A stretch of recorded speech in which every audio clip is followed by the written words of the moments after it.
Well, welcome back to See, Hear, Love on this Motivational Monday. I'm your host, Melinda, and I'm joined by my wonderful co-host, Cheryl and Joanna. Hi, ladies. How you doing? I'm doing great. Yeah? Yeah. Good. Any you song? Look fab. Thank you. Oh, thank you. Yes. Yeah. Any song today? Say what you wanna say. Oh, say. Do you know this Let one? the words fall. Yeah, sure. What you want. We just like doing that. And our special guest, Sue Wigston, is going, Yes. what have I signed myself up for? Well, we're Just talking don't about ask me to brave do that. women, so I want to see you be brave. I know. I'll choose other methods. Yeah. Sue is the COO at Eagles Flight, where for over 20 years she has successfully led culture transformation in Fortune 500 companies all around the world, and has established herself as an authority on training and development. Wow. Wowza! We are going to learn a lot from you, Sue. Welcome to the show. Thank you. I think we're ready. Like, we're already like, okay, leadership, culture transformation. Let's just get in right now. Yes. All right. Well, we can't wait to talk about leadership, as all three of us, Sue, are in leadership positions in our work and in ministry. So I think there's a lot that you can share with us. But how did you get? Let's just start off the top. So we want to know backstory, Okay. and then kind of get into the nitty gritty. But how did you get to the position of COO of an organization that does this with, you know, Fortune 500 companies? That's a big deal. It's an incredible privilege, and I call myself the girl with no career aspirations who kept getting promoted. To be completely honest, I love that. my husband got hired by Eagles Flight 23 years ago, and we had a brand new baby, and I was going to be a stay-at-home mom, and I had just a little tiny bit in the backstory. I had wanted to be a teacher, and I'd actually quit university because I had a paralyzing fear of public speaking, and I decided to become an accountant and wanted to be behind the scenes. And he got hired at Eagles Flight, and I went and I watched one of their, I experienced one of their programs called Gold of the Desert Kings. And I was blown away by the principles. I was just completely obsessed with the principles and what it taught, and immediately started applying it to my life and asking questions. And my desire was to be a stay-at-home mom, but I very quickly realized that if I was going to be a really great mom, I had to find something to challenge myself. And so, really good. That is good. Yeah, so I started, I had the opportunity after asking millions and millions of questions. They were finally like, enough, why don't you just try this? And I actually went and facilitated a program, and was sick twice the morning of, and Like sick because you were just physically sick. I was so nervous. Anxious. But the adrenaline on the other side and the feeling of accomplishment, I was just hooked. Yeah. And so while I have 3 kids now, and they're 23, 21, and almost 18, and while they were growing up, I had this desire to build my career because I'm driven by challenge, but do it in a way that my kids didn't really know I worked full time. So my journey, has been, you know, I was a facilitator for a number of years, and then they asked if I would manage the facilitators, and then they asked if I would be the director of North American facilitations, and then can you take on development? Now can you start? And every time it was a conscious decision of, what is the impact on my family? Do I feel like I can find balance? And if so, and if when, I will do it. And so sort of on my own terms, I've been able to build an incredible career where now I'm the chief operating officer, and I get to work in all of these companies with executives and leaders and just help grow leadership. And I love that you're saying it's on your own terms. On my own terms. Because balance is going to look different for different people. It is. And capacities are different. And so, you know, this judginess that lots of people want to do about how someone is able to do these things and someone else isn't. Everybody's story, no one else's. Everyone's story is so different, and everyone's family and everyone's context and everything is so different. Our history. I love you. I have 3 kids as well. Are 3 girls? 2 boys and then a girl. Me too. Is the girl in the middle? She's the youngest. Oh, okay. Yeah, close. Yeah, but I love how you've raised three kids, and there was a line you said that just you said that I wanted to work in a way that it felt like I wasn't working full time. Can you just dig into that a little bit? My CEO came to me one day and he said, "Sue, how much money do you want to make?" And I said, "I'm not driven by money." And he said, "No, but how much money do you want to make?" And he chose a number. And what he said to me is, if you want to grow in your career, what you need to do is figure out how to do your job between the hours of 10 and 3. Because when you can do your job between the hours of 10 and 3, you free up time to take on more responsibility, for which we will pay you, and you will grow in your career. And about 2 weeks later, I came back and handed him a plan of how I wanted to work 10 to 3. I don't want any more money, thank you very much. This is how I'm going to get my balance. And it's always forced me to figure out how to do what I want to do in less time, more efficiently, more effectively. So then I can choose what to do with the rest of those hours. Yeah, and so while my kids were all in school, it was coaching their teams, it was going on field trips, it was doing all of those things. Wow, amazing. And they certainly knew that I worked. And there were seasons where, and I call them seasons, where as a family it was like, okay guys, for the next 4 months, it's going to be really busy, or I'm going to have to travel, or I'm going to have to do these things, but it was for a season. Right. It was never the new normal. I always wanted it to be a season. I love Do you think that most people can work within 10 to 3 and be that efficient in their day? Because I say this because so many people are like, I've got to work 13-hour days. Yeah. I just did a 16-hour day, Melinda. Now, I understand seasons, but when you see that long term and you're seeing people, that is their life, that is work. Yes. Is it a time management? What are your thoughts about that? To an extent, it is a choice. So it depends on what your accountabilities are. So there are definitely times where I can't do my job 10 to 3, but that's what I call a season. That it depends what you commit to do. But I do always believe that if you are intentional and it's a choice, you can find out how to do things better, stronger, faster. So better, stronger, faster. You said the golden word there, choice, because I have a question for you. It's what I'm hearing come through is working smarter, not harder. Yes. It's a lot of that coming through. But how do you make that choice? How do you switch? How do you go from working harder to working smarter? Like, what do you do? So first of all, I think it's asking what drives you. What is the reason why? There's got to be a really good reason why I want to do it, because that sort of the outcome that I want will drive my behavior. Finding the why. Yeah. But I try to spend a lot of time when I'm not being efficient, or if there's days that I just know you have absolutely no discipline at all today. You are choosing to do everything but your job, and YouTube, Facebook, Netflix. Exactly. So what is it that you are putting off? Because the consequence is it's going to eat into family time, or it's going to create more stress. So a lot of it is just I try to learn how to be disciplined, and I do that by finding people who are disciplined and trying to learn from them. And I think the other question that always comes up, which as a leader is so important, is to ask the question, and where am I holding on to power? Where am I holding on to power that I could give that power to someone else? Because someone else can do that job. I don't have to do it all. We're and all like, that is exactly. But when you do it, it's like, woo! Someone else can do that. I don't have to do that. But you have to trust them that you're giving it to them, and they could mess it up, Sue. Absolutely. Absolutely. But that's what empowerment is. Yeah. It's not just giving it to them, it's giving it to them and saying, and what support do you need so that you can be successful? Yeah. And that's a very big difference between you take this and go and I hope you're okay, and you take this and go and let's talk about the ways that I can support you to guarantee that you feel set up for success. They own it, they're doing it, but I'm there to support, which means I ultimately, I still own the accountability. At the end of the day, if anyone's getting called into the CEO's office, it's me. It's you. So I still have to be involved, but I don't have to do the work.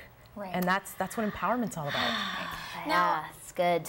Now, what happens when they don't do the work? What happens? Because particularly as women, I think there's, not for all, but for a lot of women, you want to be liked, you want harmony, you carry maybe more than your share of weight for the sake of others. I'm making stereotypes based on a lot of women's tendencies. So when someone is underperforming, who works for you? Yes. So I think there's two things. I think that's been one of my greatest challenges in my leadership journey, is my default and my desire to nurture and be nice. You just take it on. I just take it on. And I do it in a way that sometimes it's not even because I don't think they can do it, I just don't want to burden them with more. And you already look busy, so I don't want to put this on you. Or, you don't have confidence, but that's not helpful for me or for them. And so I think there are times when you decide what you're going to give up, you have to understand what the cost of failure is and decide how much risk you're willing to take. So if it is something that is one of our top priorities in the business and it has to be perfect, then I'm going to stay very, very involved to guarantee the outcome. But if the cost of failure is less, then it's the perfect opportunity to let people fail. Go ahead and fail. I struggle with that, though. With giving up. With letting people fail. And it's caused so much burnout in my life because I assign something to someone with a deadline quick, come back, do the check-in, not done, not started, or not done well. I do what you do. I thank you, take it back, and now I've got everything back, and I'm a one-woman show. And I have to learn to be okay that it's going to be done at a lower standard of what I'm used to, because that's going to preserve me. Or it's more work up front. Or it's more work up front. When you hand something off, you have probably have a very clear picture in your mind of what it is you want. And the question is, have you been able to articulate and help them understand that clear picture? Because I find that's often, if someone doesn't meet my expectations, it's usually because I find out we didn't share the same expectation. What I wanted, they didn't see. And so how can they be successful? And so, you know, there's a concept we talk about at Eagles Flight called equal onus. It's my job as a leader to ensure that you're set up for success, but it's your job as someone who's taking on the accountability to ask for clarity, to ensure that you understand. So good. And once you know that, you get to that perfect place of we are seeing the same picture, it's much easier. That's good. As someone younger in my management journey of like learning to manage other people, I find often like what's the common denominator in these issues is me. It's not them. I'm the one. Oh, I haven't communicated this clearly to you. I haven't raised the bar high enough for you to push for something. I haven't shown you enough of the vision for you to come on board in a way that's going to have you engage at a bigger level, so you will put that extra hour in, or you will meet the higher standard. And so then rather than taking it back on, saying like, okay, actually, it's my fault that you don't get this. It's like a whoa, You know, we've talked about some of the challenges that we face, and you know, we've been talking about this. But Sue, talk more about some of the challenges as a woman in leadership that you've had to face, and how have you overcome that? Because I know we all individually have those, but what have you personally faced as a challenge? So I think when I think about my challenges, what I've truly realized is most of my challenges are actually my own issues. They're not challenges that other people put in front of me or expect of me. They are challenges that I have sort of created myself. So they are, it's fear, it's thinking I'm not good enough, I'm not smart enough, people aren't going to want to listen to me, I don't have enough experience. All of those things have been my own fears that have been the things that have held me back. But you know, in my organization, I feel so supported. I feel so supported by the other executives. I feel supported by the teams. I feel set up for success by the organization because I feel like we are so connected. But one of the things I have learned, especially when I go out into these other organizations, and sometimes I'm working with executives who I think I have no right to be in the room here with you, is what my little inner voice is saying. And one of the little tricks that I've taught myself is never walk into a room and assume, because of your position, your title, how long you've been doing something, your experience, that someone's assuming you're an 8 out of 10. Go into the room and try to read very quickly and understand whether they think you're a 2, a 4, a 6, an 8, or a 10. And my journey and my objective is still to get to a 10, but it's so important to understand where they're putting me. So if I walk into a group of women, they're probably giving me a bit more of the benefit of the doubt, and I'm probably maybe starting at a 6, and now I have to ask myself, what can I do to earn their respect and gain credibility? To the 10. But if I assume I'm a 6, but they're actually putting me at a 2, then if I don't manage all of those objections before a 6, I'm done. So it's okay if I'm a 2. I just need to get to a 10. Wow, that's a big one. And managing that. Okay, I'm processing that. You are one incredibly strong woman. I've got goosebumps over here because I love strong women. I gravitate to strong women. Everything. But I have a question for you. Is it easy for you to be a strong woman, or difficult for you to be a strong woman in your world, and why? Has it been easy or has it been difficult? I would say,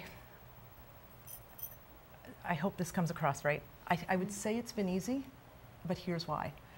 Because what drives me is my genuine love for people. I'm not driven by, you know, what people say or necessarily think about me. I'm driven by the impact that I can have in people's lives. And because that's what drives me, I feel like it's easy because every day I just get to live my passion. That's what I'm doing. I just want to go out and love people. That's it.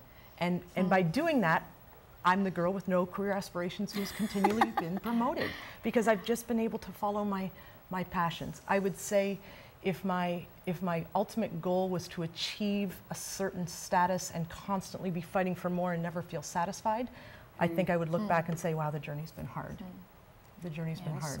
So do you have a story for us? I mean, you're going into all these, I know you can't mention them by name specifically, but an illustration of how you've come in at a 2 and you've moved it to a 10, or you've been able to sort of love people into their own betterment. Yeah, so training and development, you've probably all been in those situations where you walk into a room and you're looking at a room full of hostages. Most people I love it. Most people don't want to be there, or even if they see you as a consultant. So sometimes I'm not facilitating, I'm there as a consultant. And they are very skeptical of, what are you trying to sell me? What are you trying to do? What are you trying to know? I had a situation not too long ago that I walked into a CEO's office and I was there to talk about empowerment. And 3 people came running in the room 5 minutes before he was supposed to be there to give me a heads up. And the heads up they were trying to give me is, he is coming to grill you quickly. And he does not want any introductions, and he is just going to try to get to the heart of what he thinks you know. And before they could get those words in the warning out, he rushes into the room and just immediately starts, pounding me with questions, and why are you here, and what do you think you can do for us, and why are you better than anybody else? And in the moment inside, I'm panicking a little bit. But at the end of the day, it's just stop and speak the truth of what you know. And if he agrees with the truth, then you're okay. And if he doesn't, then you're not going to work together anyway. It's okay. So it's not about, it's just so much like my faith. Just come back to truth and you'll be fine. Right? Come back to truth and you'll be fine. That is such a good life lesson, Sue, on if you go into every situation by loving people, then you don't have to worry about, trying to be who they want to be or trying to be somebody you're not. You just come as you are, you love them, and then you kind of leave the rest to them. Are they going to respond, receive you? You can't control it. You really can't, right? You can't control it. But that's such a counter-cultural shift in thinking, because most people come in to say, I want to control, I want to have power, as they come into a situation. I want to tell them what I know, this is the way, versus coming in that way is totally a different way to go. When I work with leaders and you ask leaders, what does it mean to be a leader? Tell me what you're accountable for. They'll tell me all their functional responsibilities. I do this, I do this, I do this, I do this. What I want leaders of the future to say is, I release human potential. Okay. That's what I do as a leader. I release human potential. I'm here to make people better. And that's a very different mindset of And you what think I'm that's trying to true control. across any type of company? That they could be a person who expresses that? No, I don't. Well, I think they could be. I don't think they do. Right. Very rarely do I ever hear those words. But I believe that to strengthen leaders, if we want to see more effective leaders, we achieve results through people. That's it. That's all. We can't, well, we try to do it on our own. Right. And I've learned the hard way of trying to do it on my own. But we achieve results through people. So how do we make our people better? And if that's my number one priority as a leader, then the results will follow. Right. Yeah. So, sorry. So what do you know about yourself now? The leader, the strong woman. What real big lesson have you learned about yourself? I think I have learned that I am much more capable than I ever thought I was. Confidence has always been a big challenge for me, and fear has ruled. That's why I became an accountant, was because I allowed fear for a long time to rule my life. Wow. And I think what I've learned is sometimes you can't, and that's okay, because that's when others can, but sometimes you can. And that, I love that. Just learning to be confident. And I say it all the time, I'm like, sometimes I just make things up and I say them with confidence. It's true. It's true. Sometimes you just have to. Make it up. Oh, there are times, say it with confidence. When you're confident, I've learned this when I was young too. It's like, you can spot the not confident girl and the confident girl. Yes. And a lot of times I was the confident, I'd act confident and say stuff and it didn't make sense. Sometimes people go, you didn't even know what you were saying. I'm like, no, but I said it with pizzazz, confidence, and people got it. And I've noticed that too. Like when I've talked to guys even, they've said, the girl might not be the number 10 in looks, but if she's got the 10 in confidence, that's the girl we're going to. No, and I go, really? They're like, we can spot a confident girl and a not confident girl a mile away. You can see it, how they stand, how they are, how, how they look at people, that who cares, right? Yeah, and confidence also needs a track record to go with it. Because if you make things up and you say them with confidence and there's nothing behind it to support it or no result at the end of the day, you will fail. So you have to continue to learn to grow in that confidence as well, I think. But does that come too from your own faith? I mean, like, your own, faith in God, that's the foundation for you as you see the world in that way?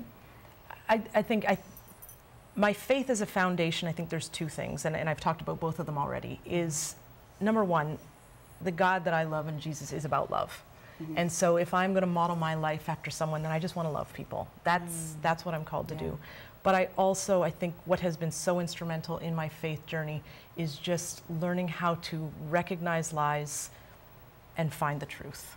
And the Bible is full of truth. So my faith has been about, if God is love and God is truth, then build your life on love and truth, and don't let lies plant themselves into your heart and take root and become your reality. Look for the truth, and that really is what my faith does for me on a daily basis. Love that. Wow. That's good. Because I think for women, we live with the lies. Yes. How culture, identifies us, what past relationships have said, what parents have said, teachers have said. I mean, when I sit with my girlfriends, and even here, if we sat and said, what are all the lies that people have said over your life? It would be like, lists and lists. Oh, lists. And you, I'm so proud of, the girls here, on the show too, because we've had to push through so many lies in our life to then be here and be honest and authentic about who we are. But I think that's a big one, Sue, that we need to be reminded that we can't believe those lies. And what's a real interesting sort of like byproduct of that, just sidebar, is that there was a mourning that happened for me. I mourned the loss of time that I wasted and spent in wrongful decisions and wrong spaces and whatever, because I listened to these lies. Someone could say to you, you are just too strong a personality, you need to be a bit more feminine and soft. So you spend your time sort of saying, okay, let me not be this and do that, and let me change this, and let me not do that because that looks too, let me do these things and so and whatever. And you lose that sense of self, and you mourn that. Do you have people in your life? So we all have people in our lives that feed us the lies, and it comes from people, and it comes from social media, and it comes from it comes from everywhere. But do you have people, or in your journey, have you had people who are also there to help you spot the lies and clarify the truth? I have people that I think do something that's even a little bit more helpful for me. They are truth tellers, and so they don't just spot the lies. They're like, you're not that hot.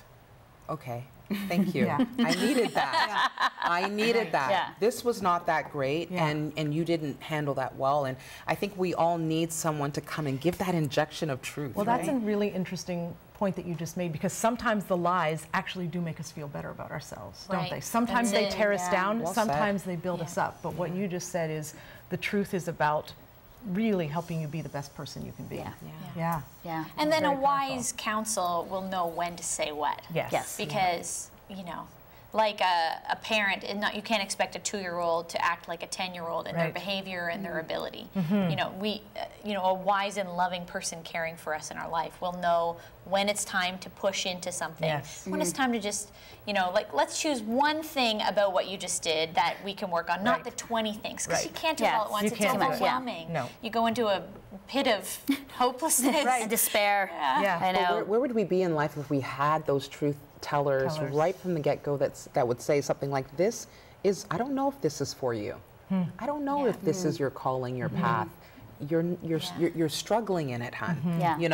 And just give that perspective as opposed to like, you're great. That's right.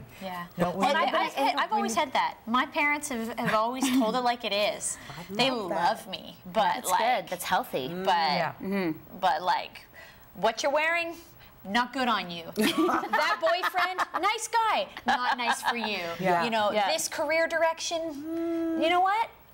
If we just tweak it a little this way, I think you're actually, and I think as a young person, I'm talking under, like, before I moved out of their house, you don't realize how deeply your own parents may know you. You think you're some sort of mystery to them. And they're like, we know you so well. And then when you're a bit older, you're able to see, oh, they know and care. You know, if you have a good parent, you know, they not only know you very deeply, but they do actually have your best interests. And so when they speak that truth, it is from a place of, and that doesn't mean they're always right, but they're a voice you should really pay attention to if you have the kinds of parents that I do, where they're like, It's the same as leadership. A parent's job is to release human potential of their kids, and if that's where they're coming from, then even though it may hurt, it is about making you better. See, and that's key, because, you know, as we finish up the show, you know, there's a lot of young women watching, and a lot of them are looking at their life and going, you know,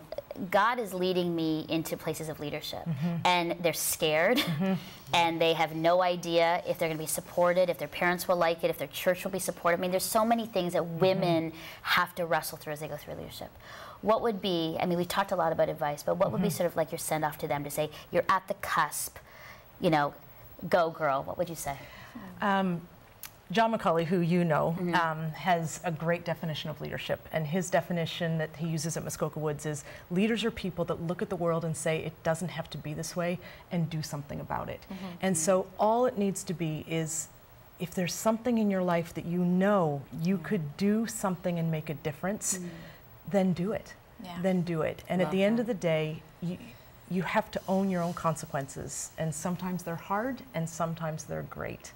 But I would just say, if you're willing to own the consequences, both good and bad, then follow your heart, see something that doesn't have to be this way, and do something about it. Beautiful. That's amazing. Way to end the show. I'm feeling like, yes, very empowered. Sue, this has been great. Thank you. Sue Wigston, thank you so much. Honestly, we had a blast, and also but you can also tell we're like really intently listening, going, I'm learning, I'm learning. To you viewers, if you want more information about Sue, have questions about leadership or any other thing, please go on our website, seehearelove.com. Click on, you know, say hello to talk to us, but also check out our vlogs and blogs that are going to be written all about Sue and maybe some tips that you have for us. And thanks again for being with us. We love doing this, learning together, and we hope you viewers are learning with us as well. So until next time, have a great day, and we will see you soon. Bye-bye.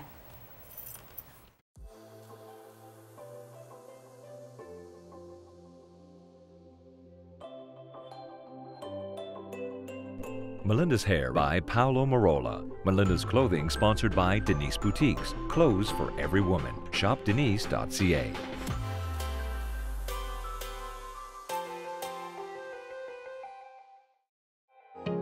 Deeks Insurance is a proud sponsor of the See Hear Love Studio.